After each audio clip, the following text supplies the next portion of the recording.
UP के गोरखनाथ मंदिर कांड के बाद अब योगी सरकार की ओर से सूबे के 7,500 मदरसों की जांच के आदेश दे दिए गए हैं।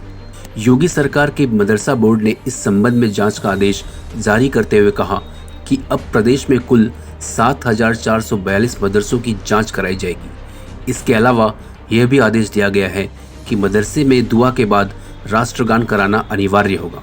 मदरसा बोर्ड की ओर से जांच का आदेश देते हुए कहा गया है कि जो मदरसे सही पाए जाएंगे उन्हें और सशक्त किया जाएगा। यूँ तो इस कार्रवाई को एक रूटीन फैसला कहा जा रहा है, लेकिन योगी सरकार ने इसका आदेश गोरखनाथ मंदिर में हुए कांड के बाद दिया है, इसलिए इसकी टाइमिंग काफ़ी अहम मानी जा रही है।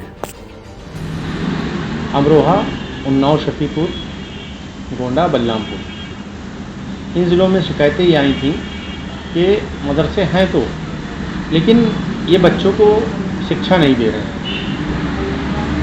पैसे का इस्तेमाल अपने परिवार के लिए कर रहे हैं।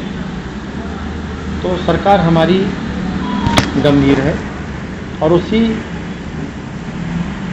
गंभीरता को, उस विषय को लेते हुए हमारी सरकार ने कार्रवाई करी है और जो लोगों ने पैसा लिया है उनके खिलाफ कार्रवाई होगी। कुछ लोगों ने जिस तरह की हरकतें करी, बाकी बहुत से मदरसे अच्छा काम भी कर रहे हैं। जो अच्छा काम कर रहे हैं हमारी सरकार समय समय पर बुलाकर उनकी पीठ थपथपाती है, शाबाशी भी देती है। कुछ लोगों की वजह से पूरा सिस्टम बदनाम होता है और माननीय योगी जी बहुत इस मामले में सख्त हैं। जो लोग भी ये गड़बड़ी कर रहे हैं उनके खिलाफ कार्रवाई एक नज़ीर बनेगी। कार्रवाई की बात तो की, लेकिन एक सराहनीय कदम भी सरकार ने कहा है कि जो इस जांच में गलत पाए जाएंगे उनके खिलाफ तो कार्रवाई होनी है जी। लेकिन जो सही होंगे उनको आगे बढ़ाने के मॉडर्न एजुकेशन से जोड़ने का प्रयास किया जाए, स्मार्ट क्लास उनको उपलब्ध कराया जाएगा। इसको आप कैसे देखें? नहीं, बिल्कुल बहुत अच्छा माननीय मुख्यमंत्री प्रधानमंत्री जी का प्रयास है। उसी प्रयास से हर साल 12.5% बजट बढ़ाया जाता है मदरसों के लिए और लगातार बढ़ रहा है। जहाँ पे जो भी चीज़ चाहिए होती है, कंप्यूटर चाहिए हो, लैपटॉप चाहिए हो, स्मार्टफोन चाहिए हो, तो वो हमारी सरकार उनको उपलब्ध कराती है। और लगातार ये प्रयास है कि मुस्लिम बच्चा मुख्यधारा में आए, उसी उद्देश्य के साथ हमारी सरकार काम कर रही है। और बच्चा, हर बच्चा जो उसका शिक्षा का अधिकार है वो उसको मिले, उसी के तहत हमारी गवर्नमेंट काम। 558 मदरसे बेसिक शिक्षा की तरफ पे चल रहे हैं। बेसिक शिक्षा की तरफ पे चले, बता देना आपको बहुत ज़रूरी है। जो बेसिक शिक्षा के टीचरों को जो फैसिलिटी है वही हमारे के मदरसा बोर्ड के शिक्षकों को फैसिलिटी है और जो वेतन उनको मिलता है बेसिक शिक्षा वालों को मदरसा बोर्ड के मेंबरों को मिलता है।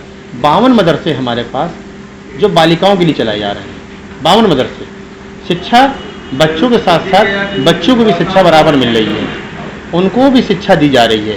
52 मदरसियों बता देना आपको बहुत ज़रूरी है कि बालिकाओं की शिक्षा के लिए उनके लिए बजट दिया जा रहा है। तो 558 में 52 मदरसे वो भी आते हैं जो मुख्य धारा में बच्चियों को भी जोड़ा जा रहा है। ये बहुत बड़ी उपलब्धि है। देखिए, प्रश्न चिन्ह उनका काम है लगाना। 3-3 साल उनके यहाँ मदरसा बोर्ड में जो शिक्षक होते थे उनको तनख्वाह नहीं मिलती थी। 2 साल की तनख्वाह वो छोड़ के गए थे, जो माननीय योगी जी की सरकार ने जो है उसको अदा किया है। जो प्लेटफार्म पे हमारे आ गए हैं, माननीय योगी जी ने यह कहा था जो भी मदरसे हैं हम उनका अनुदान जारी रखेंगे, वो प्लेटफार्म पे खाली आ जाएं। तो 558 मदरसे प्लेटफार्म पे आ गए और उनको अनुदान मिल रहा है और बेसिक शिक्षा के तर्ज पे उनको सारी फैसिलिटी मिल रही है। 15 अगस्त 26 जनवरी को राष्ट्रगान हो रहा था, बहुत से मदरसों में राष्ट्रगान हो रहा था। जागरूकता की कमी जहाँ जहाँ थी वो जागरूकता हमारा मदरसा बोर्ड गया, लोगों को बताया कि अनिवार्य कर दिया गया, तो उन्होंने उसको मान लिया। किसी भी मदरसे से आपको ये आवाज़ नहीं उठी होगी कि नहीं हम ऐसा नहीं करेंगे, सबने माना। उन्होंने कहा जागरूकता की कमी थी, सारे लोगों ने मान लिया। और दुआ के बाद राष्ट्रगान हर मदरसे में हो रहा है, क्योंकि माननीय प्रधानमंत्री जी का सपना है एक हाथ में कुरान शरीफ हो, एक हाथ में लैपटॉप हो। दीनी तालीम के साथ साथ दुनियावी तालीम हमारे प्रधानमंत्री जी, माननीय मुख्यमंत्री सपना है। दीनी तालीम में हमारी सरकार का कोई हस्तक्षेप नहीं।